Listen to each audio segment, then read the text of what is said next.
தீர்க்கப்பட வேண்டும். அப்ப மோடியினுடைய எண்ணத்துல மண்ணு விழுந்துருச்சு.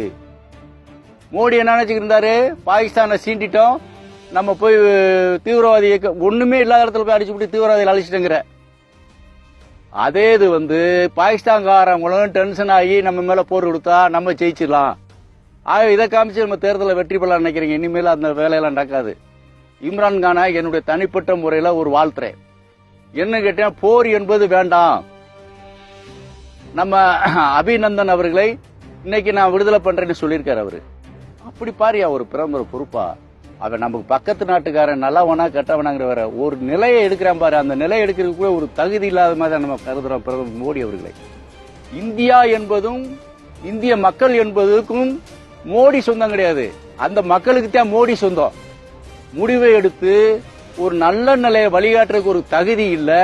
ஒரு ஊறுகாய் வியாபாரம் பார்த்தோமா கொண்டாந்து உள்துறை ராணுவத்தில் ஒன்று பாதுகாப்புத்துறை அமைச்சரா போட்டு, அந்த அம்மா இது வரைக்கும் ராணுவத்தில் பாதுகாப்புத்துறை அமைச்சரா இருந்து இந்த ராணுவத்துக்கும் சரி இந்த இந்தியாவுடைய பாதுகாப்பு சரி என்ன வழி காமிச்சிருக்காங்க. அமெரிக்காவுடைய போர் கப்பல் தூத்துக்குடிக்கு பக்கத்துல ஒரு வாரத்துக்கு மேல நங்கூரம் போட்டு நின்னுச்சா இல்லையா? அதை கண்டுபிடிக்க ஒரு வாரம் ஆச்சு. இது யாருடைய கையாலாகத்தனம்? இதெல்லாம் பார்த்தோம்னு சொன்னா பேருக்கு அவங்க அப்பன் வீட்டு சொத்தை யாருக்கே எழுதி வைக்கிற மாதிரி இந்தியாவுடைய பாதுகாப்பு சம்பந்தப்பட்டதையா? ஒரு பொறுப்பான ஒரு திறமையான ஒரு ராணுவத்துறை அமைச்சரா இருந்தாக்க இந்த நிலையில வருமா? இது யாரு? மக்களுடைய உயிரோடையும் நாட்டினுடைய சுய மரியாதையுடைய விளையாடுற மாதிரி தான் இருக்கு இந்த பாசிச பாரதிய ஜனதா. ஆகவே கடைசியாக நாம் எச்சரிப்பது என்னவென்றால், இவர்கள் பதவிக்கு வருவதற்காக யாரை வென்றாலும் கொள்வார்கள். ஆனா கொலை செஞ்சது வேற ஆள் மேல போட்டுருவாங்க. இதெல்லாம் புல்வாமா மாவட்டத்தில் ஏற்பட்ட விபத்து என்பது திட்டமிட்டு சதி செய்து இந்த 44 பேர்கள் கொல்லப்பட்டதாகத்தான் நாம் கருதுறோம். கூட்டி கழிச்சு பார்க்கல, திட்டமிட்டு ஒரு குருவி காக்கா கூட பறக்க முடியாதியா. 73 வாகனத்துல ஒட்டுமொத்தமா இதுவரைக்கும் அனுப்பின ராணுவத்துல வரலாறு இருக்கா சொல்லுங்க பிஜேபி நிர்வாகிகள். அந்த ராணுவத்துறை அமைச்சர் நிர்மலா சீதாராமன் சொல்ல அவங்களுக்கு என்ன தெரியும்? ஒண்ணும் தெரியாது. பிரதமர் போட்டார் ஐயருங்கிற அந்த அம்மாவை. இதெல்லாம் வன்மையா கண்டிக்கத்தக்கது.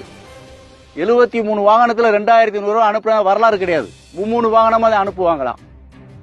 இதை அப்படி அனுப்ப வேண்டிய அவசியம் இருக்கு. சரி, 75 வாகனம் 25 வாகனம் போகுது இல்ல, அப்ப ஒரு சம்பந்தமே இல்லாத ஒரு கார் எப்படி வர முடியும்?